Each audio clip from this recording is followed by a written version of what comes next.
Avianca Flight 52 is in trouble. The crew is exhausted. They're over New York City and almost out of fuel.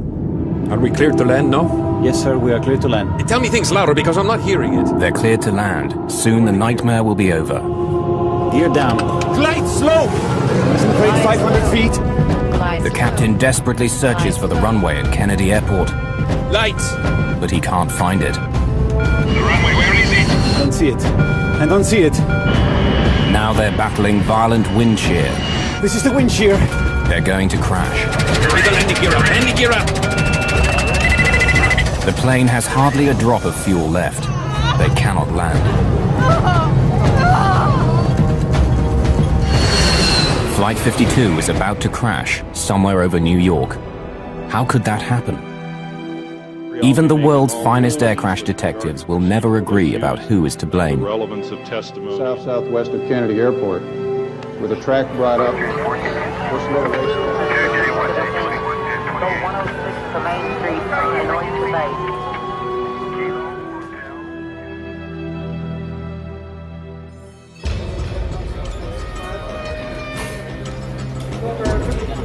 January the 25th, 1990. Air traffic controllers have been nervously tracking a massive low-pressure system approaching the northeast coast of America. There was a system moving through the Great Lakes, moving east. There was a couple other systems converging. And a lot of times they'll converge in the New York area there, and the whole northeast will go down.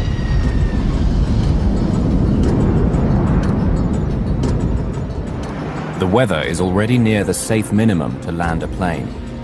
Flights will have to be cancelled or delayed. The terminals will be choked with thousands of angry passengers.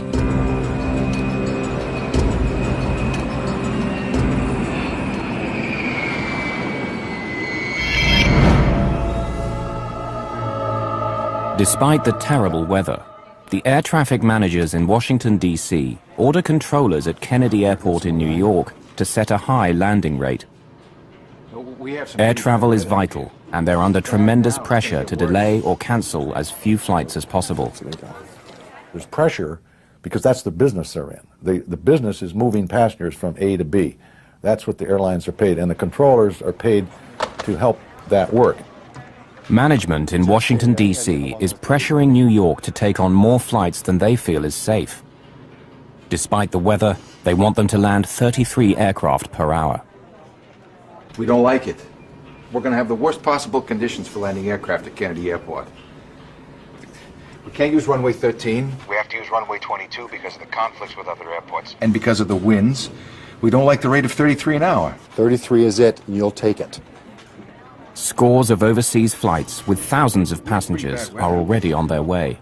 They have to land somehow. What are we going to do with foreign traffic? We'll just give them airborne holds. Well, we know we're going to have wind shear and missed approaches, and this is going to be a very bad day. I've got very bad vibes about this day. No. 33. You'll shake it. And that set the scenario at about 7 or 8 in the morning before we left Medellin. At 7 or 8 in the morning, the scenario was set for this accident to happen. But within the next few hours, fog and low clouds have closed the main runway at JFK. Now, whatever their bosses say, the controllers won't be able to land 33 aircraft an hour.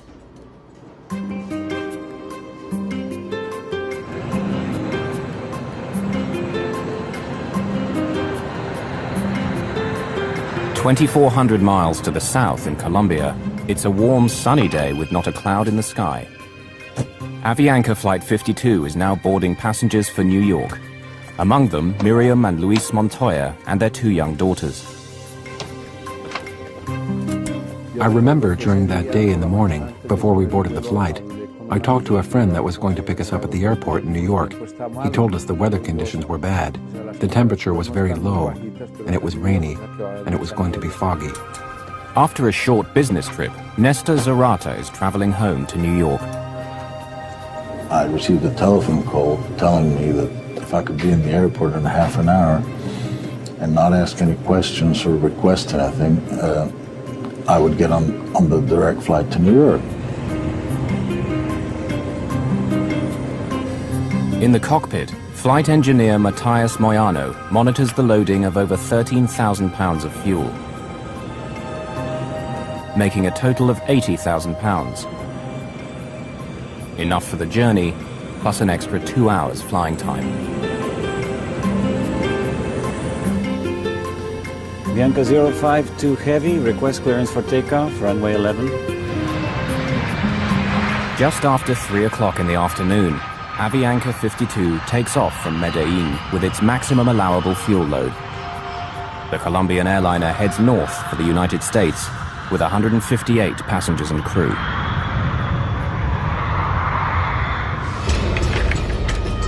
By early evening, deteriorating weather has made flight operations at JFK appalling. Continue to the left, heading 230 vectors and holding for Cameron again. With no way of turning back the overseas flights, aircraft are forced to circle round endlessly, waiting to land. Turn left. There is a wind shear alert on final at 1,500 feet. Turn left. Controllers work frantically to keep track of the growing number of aircraft now in the skies over New York. 251, you are clear to land. When Mother Nature gets involved, problems develop. The tension gets higher, the pressure gets higher, decisions become more critical. At JFK, any idea how long those delays are going to be? I talked to someone else over there, no idea. I'm holding over here, delays indefinite due to the weather. The traffic's missing the approaches, they're going around. I just can't give you a good answer. Your guess would be as good as mine, that's the best I can tell you.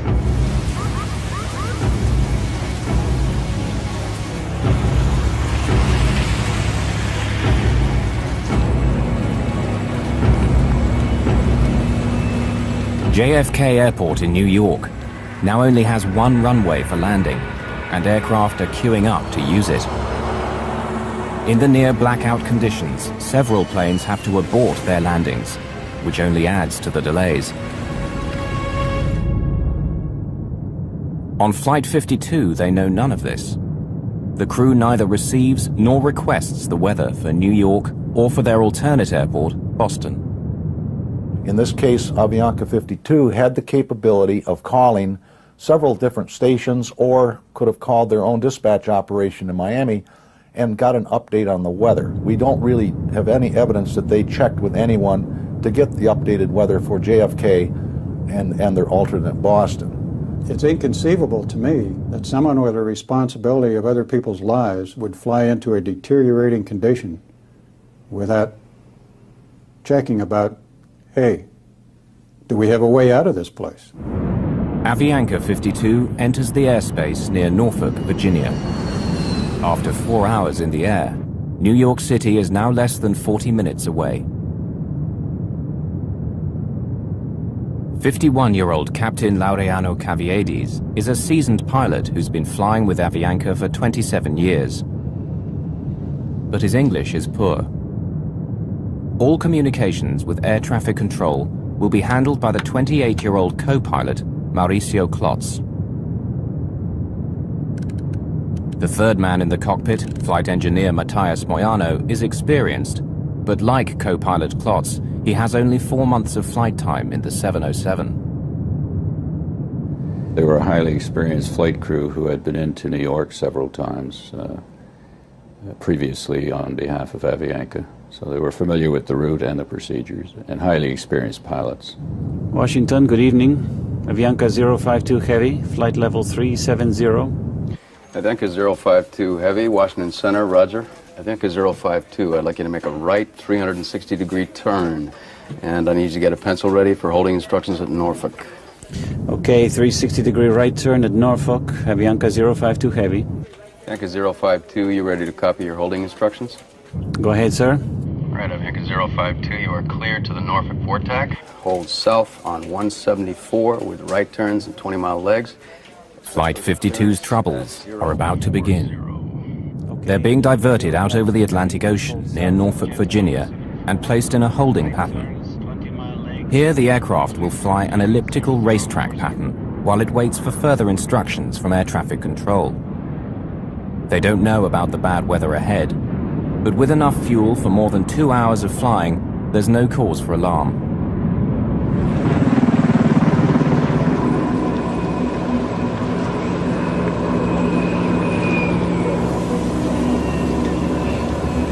This area, in the northeast corridor of the United States, is one of the most congested airspaces in the world. Incoming traffic from overseas is routinely directed through a pipeline of controllers before being cleared to land at one of 3 major airports in the New York area: JFK, LaGuardia, and Newark. Tonight, Avianca 52 will come under the direction of more than 6 controllers, each of whom is trying to get the aircraft now circling over New York safely down on the ground. We just got off the line. It's indefinite holding at this time. 080.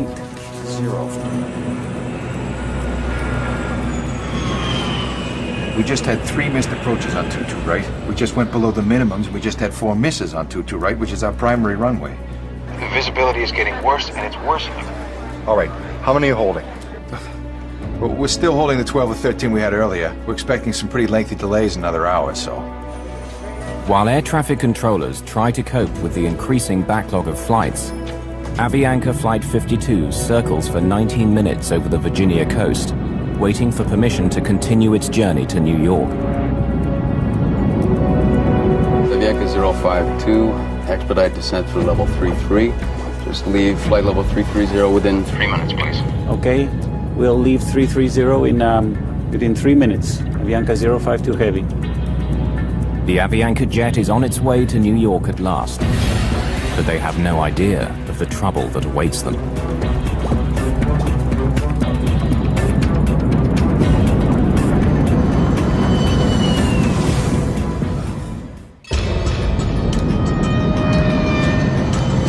Avianca Flight 52 is on its final approach to New York, unaware that conditions for landing at JFK are barely above the safe limits to land a plane. It's a pitch-black night, with heavy mist, rain, and sudden violent winds. This is Central. I was wondering how your weather was doing up there. It's pretty bad at this point.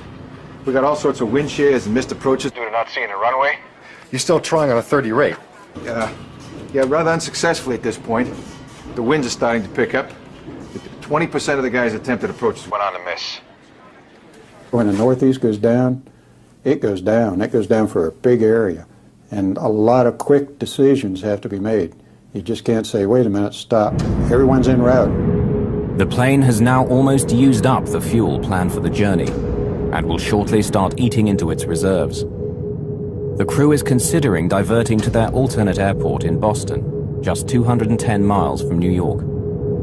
Washington Center, Avianca 052 Heavy. Avianca 052 Heavy, go ahead. Do you have any information about delays to Boston? Boston, I'll check that, sir. Thank you. The Washington controller asks his assistant to check on the conditions at Boston, but he gets distracted juggling other aircraft and forgets all about Avianca's request. While Flight 52 is left waiting for an answer that never comes, their precious fuel supply is slowly draining away. Ask him about Boston again. Did you ask about delays at Boston, or are we going to approach Kennedy? Okay, Avianca 052, it looks as though New York Center may have to hold you for possibly up to 30 minutes. Expect clearance on course just momentarily with, stands right now, an additional holding of at most 30 minutes. With that in mind, you want to check on an alternate airport? I believe Boston is. I'll check on Boston. Okay. We're now descending to 190 and expecting information about Boston. Okay, Avianca 052, I've been advised Boston is open and accepting traffic if you do need that as an alternate airport. Okay, stand by a minute.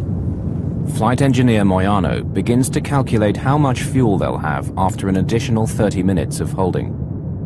Even before they can respond, Washington Control directs them to another holding location. Avianca 052 Heavy, make a right turn now to intercept the Cameron 2 arrival. Cleared on course. Maintain flight level 190. Flight 52 is now off the New Jersey coast in an area known as Cameron, less than 45 miles from Kennedy Airport, but it seems as far away as ever. During all those holding times, I was praying and trying to see where we're going to land. I mean, when we're going to be on the ground. I don't want to be here anymore. Ladies and gentlemen, Captain. I apologize for the delay, but it appears we're going to be holding as we wait our turn to land in New York. Please remain seated with your seatbelts fastened, and we should have you on the ground shortly. Thank you. There was a point where the captain announced that there was traffic in the New York City area and that we would be on hold for a while and that he would get back to us. It will be the last communication the crew has with the passengers. Flight 52's situation now goes from bad to worse. Avianca 052, descend and maintain 14,000. It's handed over to the New York controllers, who even on a good day can be intimidating. And today is not a good day. There are up to 39 aircraft trying to land, and dozens more on the ground waiting to take off. Avianca 052, expect further clearance at 0139. Avianca 052 Heavy, roger. Tired and frustrated, the crew of Avianca 52 continues to circle the crowded airspace over New York while they wait for clearance to land. After more than 5 hours in the air, Luis Montoya is anxious to get his wife and 2 young daughters on the ground and back to their home in Queens.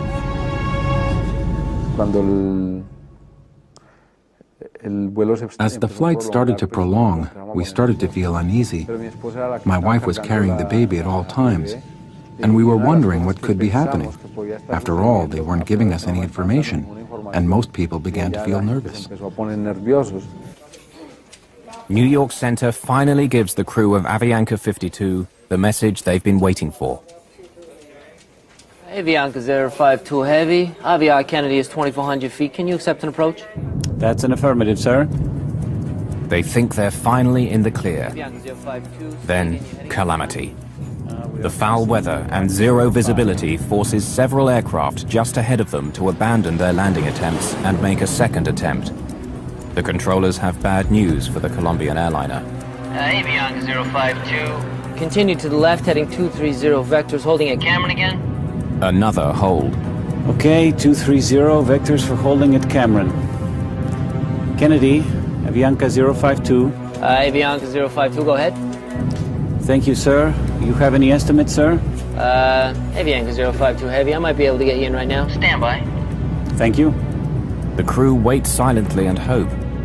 But when the reply comes, it's more bad news.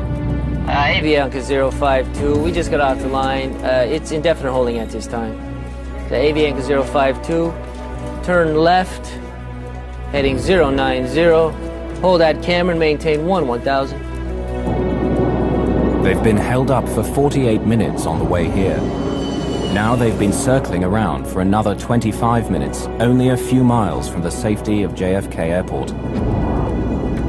They were progressively moving toward JFK, and they were held in the air for 3 times. This certainly would put some stress on the crew as to the fact they want to go from A to B. They don't want to fly in a racetrack for an hour just holding. At 8:55, the cockpit voice recorder begins recording the last 40 minutes of Flight 52. The crew at this stage seem resigned, or are perhaps too timid to complain. Moments later, Avianca is given more unwelcome news. Avianca 052, expect further clearance time 0205. Expect further clearance in 20 minutes. It's now that the stress level in the cockpit begins to rise. 0205. Well, I think we need priority. We are passing out of fuel. Avianca 052, roger. How long can you hold and what is your alternate? Okay, stand by a minute. The flight engineer quickly calculates the remaining fuel.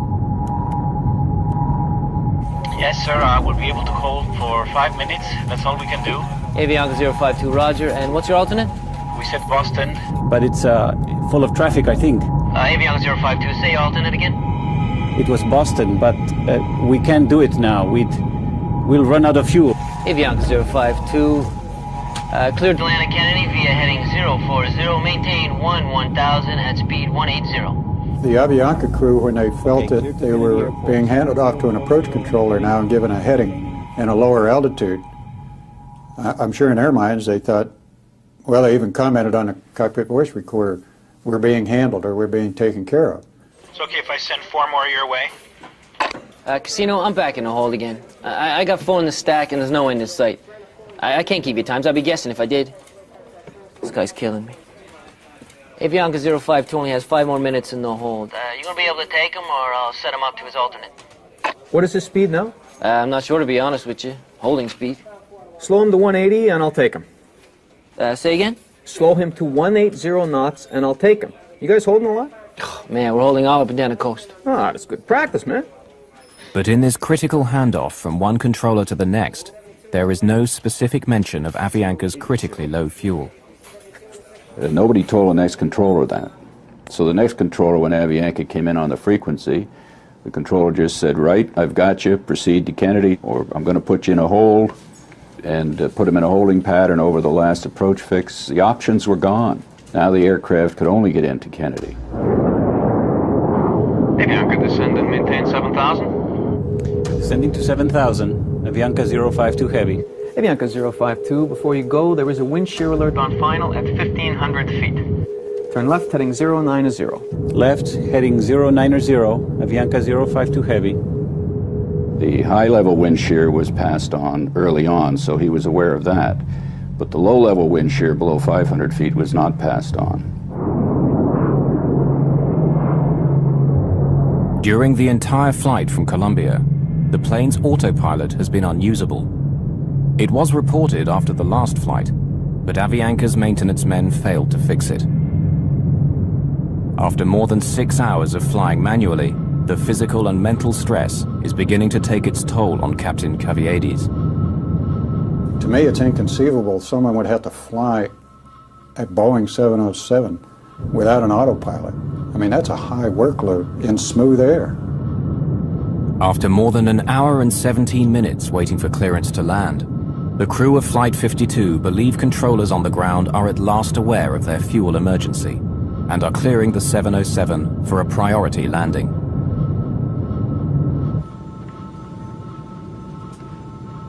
In the cabin, the flight attendants and passengers have no idea that their plane is dangerously low on fuel. Then the go-around procedure is stating that the power be applied slowly. In the cockpit, the crew now hastily discuss the go-around procedure, what the manual says they must do if they can't find the runway through the fog and low clouds and have to go around a second time. It's standard procedure. Power be applied slowly and to avoid rapid accelerations and to have a minimum of nose-up attitude. To maintain what?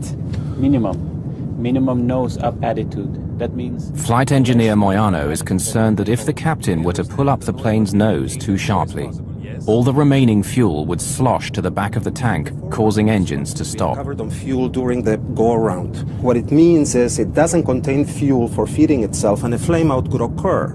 And it is necessary to lower the nose again. Right now we are proceeding to the airport inbound. We have 17 miles. Roger. This means we'll have hamburger tonight. Avianca, descend and maintain 3,000. Descend and maintain 3,000. Avianca 052 Heavy. 3,000 feet. They got us. They're already vectoring us. No, they are descending us. They are giving us priority. Avianca 052 Heavy, contact Kennedy Tower 119.1. Good day. Only minutes before landing, Flight 52 is handed off to a JFK tower controller whose shift is about to end. Avianca 052 Heavy, Kennedy Tower 22 left. You are number 3 following 727 traffic on a 9-mile final. Avianca 052 Heavy, roger. Can I lower the landing gear yet? No, I think it's too early. If we lower the landing gear, we have to maintain a very high nose attitude. So desperately low is their fuel that the first officer wants to delay putting down the landing gear, which will increase the aircraft's drag, requiring more power and using more of what little fuel they have remaining.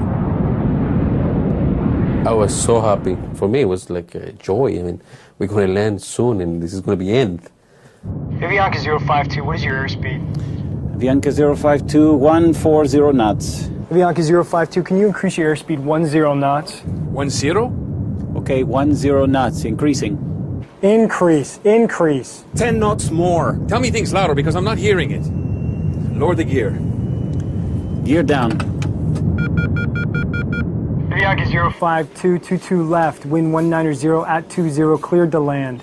Clear to land, Avianca 052 Heavy. Wind check, please. 190 at 20. With the weather deteriorating and flying on fumes, the crew of Flight 52 will have only one chance of getting their 149 passengers safely on the ground. Avianca 052, say airspeed. 145 knots. Are we cleared to land, no? Yes, sir, we are clear to land. Stand by. Flaps 50. Landing checklist complete. It was extremely important that Avianca 52 landed on their first approach JFK. The voice recorder revealed that the captain was certainly quite concerned about the fuel state, and he was talking aggressively with the first officer, putting out flaps, getting the airplane configured. The flight engineer had to know they were out of fuel.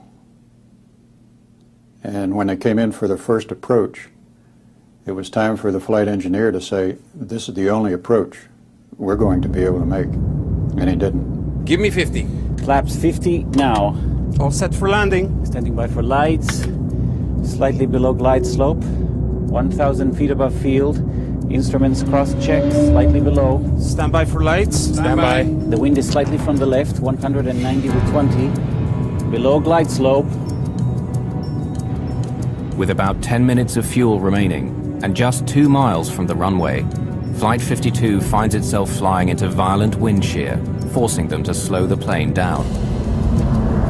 They were getting like 60 knots of wind on the nose. And then as they descended on down through about 500 feet to the ground, they were down to 20 knots. So that's 40 knot change and 1,000 feet of elevation. That's a lot. This is the wind shear. Now the wind changes direction. It's pressing them down towards the ground. Glide slow! Glide slow. Sink rate 500 feet. Glide slow. The captain desperately searches for the runway, but it's shrouded in low clouds and fog. Terrain. Lights! The runway, where is it? I don't see it. I don't see it. The plane's warning system is telling them that they're about to crash. Pull up.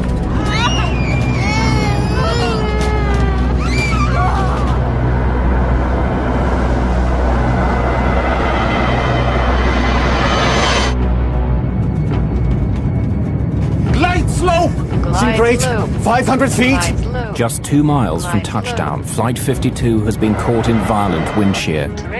To save the plane, Captain Caviedes applies full throttle, burning up more of the plane's precious fuel. Give me the landing gear up! Landing gear up!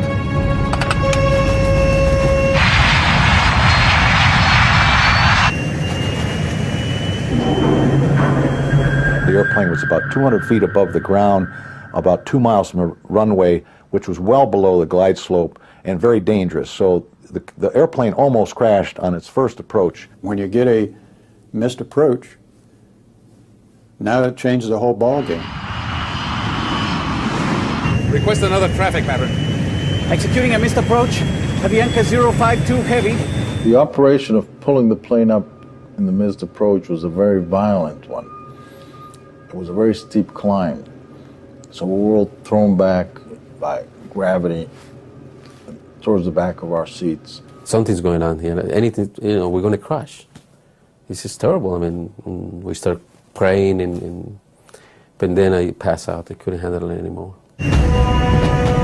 As Captain Caviedes pulls back hard on the yoke to climb to safety, the 707's remaining fuel is forced to the back of the tank and away from the fuel pumps. You cannot accelerate the aircraft forward rapidly, and you shouldn't pitch it rapidly. Smooth with the nose. Smooth with the nose. You have less than 7,000 pounds. You have to be very careful, or you can slosh that fuel to the back of the tank and unport the inlet to the engines. Flight 52's violent climb to safety has both frightened and infuriated the passengers.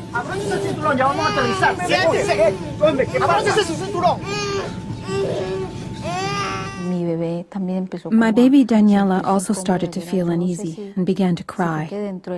We began to get the feeling that something was about to happen. I buckled up with the baby just in case there was a problem. She's very little, and I was concerned that my weight could have crushed her. I had her in my arms, and we began to say the Lord's Prayer. I don't know what happened with the runway. I didn't see it. I didn't see it either. I didn't see it. Avianca 052, you were making a left turn, correct, sir? Tell him we are in emergency. 2,000 feet. That's right, to 180 on The heading, and we'll try once again. We are running out of fuel. Okay. What did he say? I already advised him that we are going to attempt again. Advise him we are in emergency. Do you tell him? Yes, sir, I already advised him. But the tower controller, at the end of his shift, transfers Avianca 52 to his counterpart in approach control. They'll have to begin all over again. Contact approach on 118.4. Approach, Avianca 052 Heavy. We just missed a missed approach, and we are maintaining 2,000. Flaps 14. Avianca 052 Heavy, New York. Good evening. Climb and maintain 3,000. Advise him we don't have fuel. Climb and maintain 3,000. We are running out of fuel, sir. Okay, fly heading 080. Did you already advise him we don't have fuel? Yes, sir, I already advised him. We are going to maintain 3,000, and he's going to get us back. As they get back in the pattern and circle the field and come back in again. That again adds to the traffic jam that was being created at Kennedy Airport. Avianca 052 Heavy, I'm going to turn you about 15 miles northeast and then bring you back onto the approach. Is that okay with you and your fuel? What did he say? The guy is angry. I guess so. Thank you very much. These guys were out, and they didn't say we were out. And he allowed the approach control to vector them way out in the original pattern and 15 miles north of the outer marker again. Flight 52 is instructed to fly a long approach pattern for another landing attempt. The plane is down to its last dregs of fuel as the crew waits for final clearance from ground controllers. In their minds that they were being handled and taken care of, and they had enough fuel to go around and shoot the approach. But on the way, they were given a 360 turn because of traffic spacing, and then they were run way out towards Long Island and vectored all around, which was equivalent to holding for another 15-20 minutes. Did you get clearance yet? Can you give us a final yet? Avianca 052 Heavy. Avianca 052. Affirmative, sir. Turn left, heading 040. Climb and maintain 3,000. Negative, sir. We are running out of fuel. Okay, turn left, heading 310, sir. Set flaps 14. Okay, and you're number 2 for the Approach. I just have to give you enough room so you can make it without having to come out again. Okay. We're number 2 and flying 360 now. Avianca 052 Heavy, turn left, heading 330. The lights in the aircraft start to flicker, a sign that the engines are being starved of fuel. 330 on the heading, Avianca 052. Once there's no fuel flowing through the pump out of the tank, an amber light comes on to tell you that tank is empty. Flame out! Flame out on engine number 4! Flame out on it! Flame out on engine number 3! Over the runway. The passengers can hear the sound of the engines beginning to shut down. When the engines went off, I looked over to the lady that was sitting next to me, and I asked her to give me her hand. And I philosophically accepted, I might die here. This is it. Avianca 052, we just lost 2 engines, and we need priority, please. Avianca 052. Turn left, heading 250. Intercept the localizer. 250, roger. Select the ILS. ILS. Avianca 052, you're 15 miles from the outer marker. Maintain 2,000 until established in the localizer. Cleared for ILS 22 left. Roger, Avianca. Did you select the ILS? He's ready on 2. When all the engines flame out and the generators fall off the line, a considerable amount of power is lost, electrical power is lost.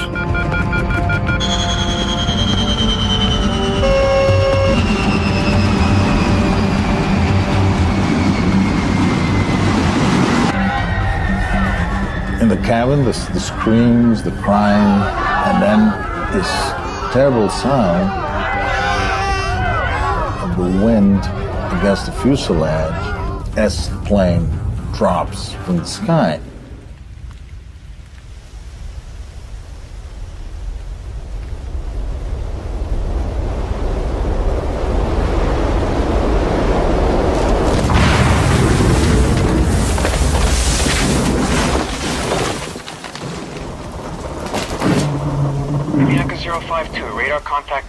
Avianca's missing due to the weather thing. Yeah, Avianca 52 lost an engine. We're Trying to find out why. Yeah, we're no longer talking to Avianca. He's 15 northeast of Kennedy. Ah, wonderful.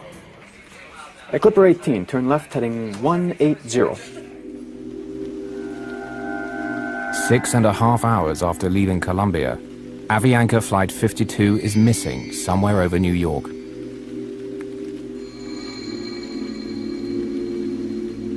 Yes, hello. I live in Cove Neck in Oyster Bay, and there is a plane crashed in our yard in front of our house. When I woke up, the first thing that I did, I put my hand over here in my back, and I was bleeding. I said, "Oh my God, we crashed." Both my legs were broken, and I had, blood all over the place. El asiento en el que estaba sentada la hija mía, sí recuerdo que The estaba. seat where my daughter was sitting was totally destroyed by pieces of steel that happened to have come from the wing. Pedazos de hierro que entraron del ala y lo. I found my baby Daniela amongst the pieces of a torn-up, twisted chair. And I picked her up like this, and she was drenched in blood. Bañada en sangre. Avianca Flight 52 has crashed on Long Island, New York, less than 17 miles from JFK Airport. From deep in the woods, medical technician Bob O'Brien can hear the survivors before he can see the shattered 707. What I first heard was there were just some people who were crying in pain, but it was apparent immediately what had happened when the plane hit the mountain and just stopped dead. It just fell out of the sky. That's how witnesses describe the crash of Avianca Flight 52. A strangely silent crash. There was not a big fire here. That will make it easier for investigators to examine if there were any gas or engine problems. There have been reports of lightning in the area just before the plane went down. The spokesman for the controllers union says that Kennedy is critically understaffed, a problem that is compounded by bad weather. Rescuers have not yet given up on finding more victims. Lo primero que me acuerdo es que yo miro y First thing I remember is that I looked up and I saw a priest. He was praying for me and I was lying down on the ground. Right above us, I saw 3 or 4 helicopters flying over us. 3 o 4 helicópteros volando encima mío.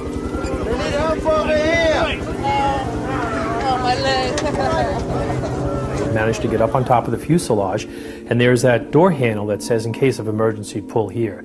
So I pulled that door handle, and that door handle just went and the door came open about 4 inches. And then I was able to flip that over, and I could just see piles and piles of people strapped in their seats. The extreme G-force of the crash has broken off the cockpit and catapulted it through a stand of trees and into the deck of a home some 100 feet from the impact site. We couldn't get into the cockpit to get to the pilot and the co-pilot. All those chairs, they all just hit that cockpit door and just piled into that fuselage, and just all that added weight and all that inertia now just took over in the front of that and just popped it off, and it rolled to its left side and stopped up against the tree.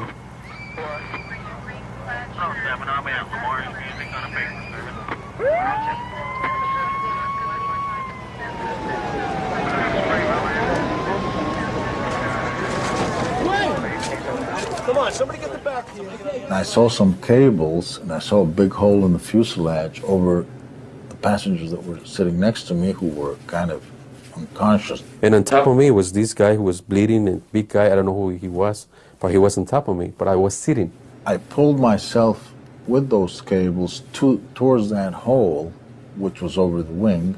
I started screaming, "Hey, help me out, help me, take me out of here." And then somebody, when they realized that I was alive, they removed they took away the guy who was on top of me, and they took me out of the airplane. At that moment, a fireman was climbing on the wing, and he saw me, and he said, "There's a guy here," and he pulled me out.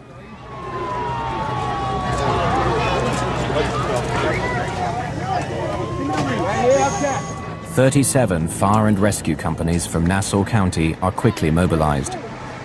The rescue is the largest pre-9/11 operation of its kind in the New York area.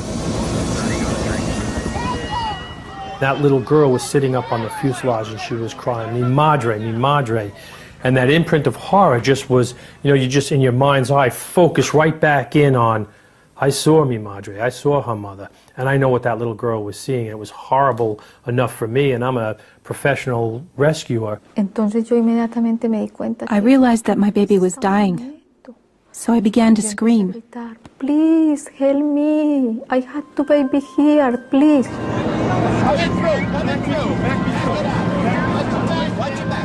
The plane has crashed in the wealthy neighborhood of Cove Neck, near the home of the father of tennis star John McEnroe. Medics set up a makeshift triage unit on his lawn. When daylight breaks 10 hours later, 85 survivors have been pulled from the wreck.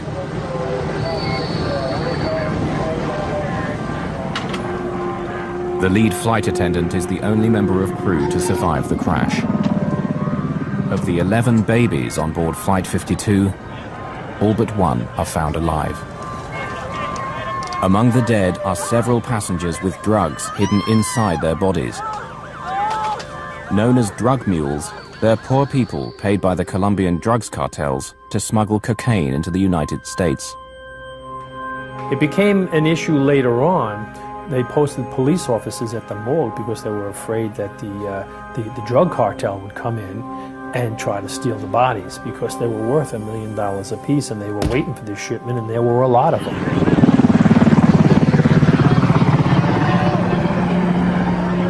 Bob O'Brien scours the tail section for survivors and finds FAA investigators struggling to remove the aircraft's black boxes. I grabbed the handle and just pulled the whole box out and took that out and brought that out the door and gave it to them. Even as people are being pulled from the wreckage, the on-site investigation begins. In charge on the ground is Barry Trotter of the National Transportation Safety Board. A former airline pilot, Trotter became an investigator after losing his right arm in a motorcycle accident. The condition of the aircraft was really astonishing to see that that much of the structure was left in the condition that it was in. It hit right on about a 28-degree embankment, and with the wings and all the other trees, it only slid 28 feet, so it hit and stopped instantly. Unaware of the details of Avianca's troubled flight, investigators quickly find a valuable piece of evidence. You could look at the engines right away and you could tell the engines were not turning. So there was no power on the engines. That was the first big clue. Trotter and his team examine the fuel tanks and find just a few gallons of jet fuel still on board. It becomes clear why the 707's engines stopped turning, but the question of who's to blame is still to be answered. In the community of Cove Neck, New York, salvage workers begin the task of dismantling the shattered remains of Avianca Flight 52. But there's still one critical question. Who is responsible for Flight 52 running out of fuel and causing the death of 72 passengers and crew? The answer will be worth millions of dollars and affect dozens of lives. At the lab of the National Transportation Safety Board in Washington, D.C., investigators are eager to recover data locked inside the two black boxes. The most telling of these is often the flight data recorder, which records critical information, such as the plane's altitude, airspeed, and heading. When we recovered the flight data recorder and brought it to our lab in Washington, we opened it and found that the foil wrap was not hooked up. So someone had actually intentionally taped the end of the foil so it wouldn't fly around and put it back in the airplane. Without the crucial flight data recorder, investigators rely heavily on Flight 52's cockpit voice recorder, which is found with more than 40 minutes of voice recordings of the crew and communications between the first officer and air traffic controllers. Yes, sir, we are clear to land. Stand by. All set for landing. Below glide slope. And it was apparent from the voice recorder transcript and tape that the captain was not understanding the first officer's radio communications that were being made in English.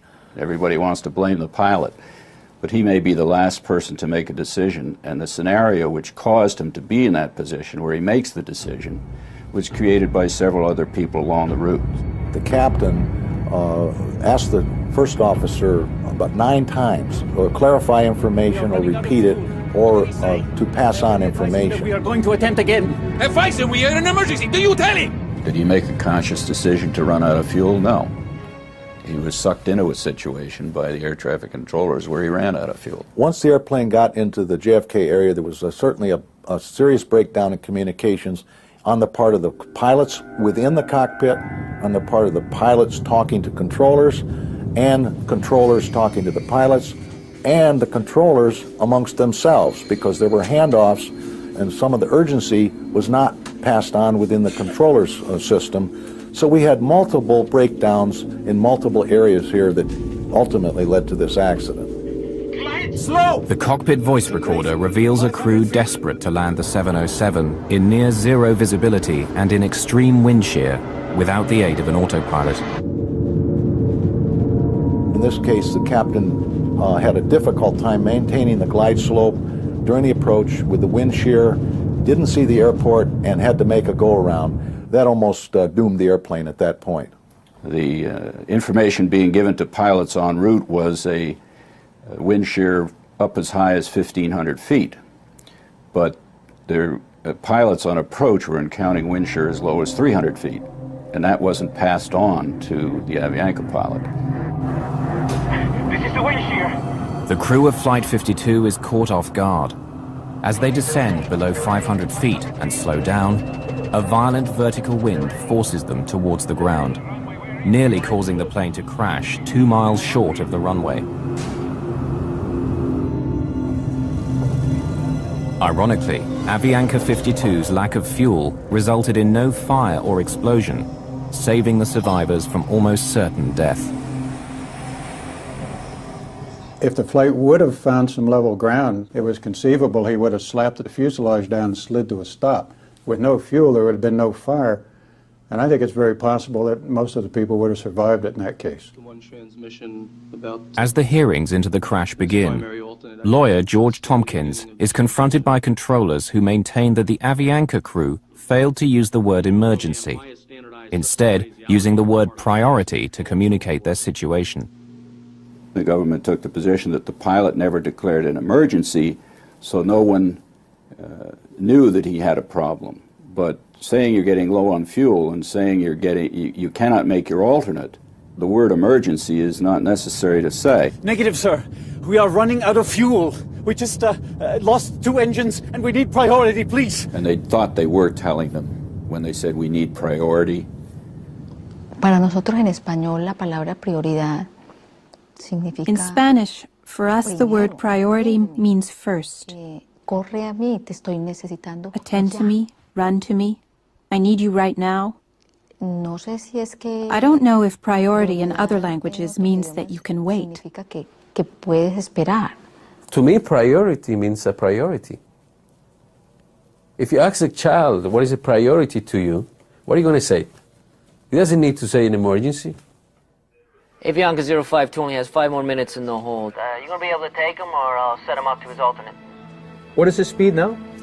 I'm not sure, to be quite honest with you. Holding speed. The NTSB concludes that air traffic's handling of Avianca 52 was proper, considering the information they were getting from the flight crew. Many of the passengers are shocked and outraged by what they feel is a gross injustice, that air traffic control is found blameless. Avianca sues the Federal Aviation Administration, which employs the air traffic controllers, saying they should have done more when Flight 52 told them they were running out of fuel. The FAA settles and ends up paying around 40% of the estimated $200 million compensation due to the victims. If you listen and read the tapes, the transcripts of the tapes of each air route traffic control center along the route, and the final to New York TRACON, New York Tower, Kennedy Tower, you'll find 20 places where this accident could have been avoided if somebody had done something differently. Among the 85 survivors who escaped the shattered remains of Flight 52 are the Montoya's two daughters. Daniela, the baby covered in blood, is now a healthy teenager preparing for college. The day just before the flight, we took a long trip to visit the Virgin Mary. This is a very important sanctuary in Medellin. Perhaps it was a miracle of God and the Virgin that the four of us survived. It was a miracle, and we feel blessed by that. For many of the survivors, recovering from their injuries has been easier than coming to terms with the reason why Flight 52 ran out of fuel. I had to learn to walk from scratch. It's difficult enough to deal with the injuries. It makes me very angry to think that a plane went down with 161 souls and almost half the people lost their lives because of a word.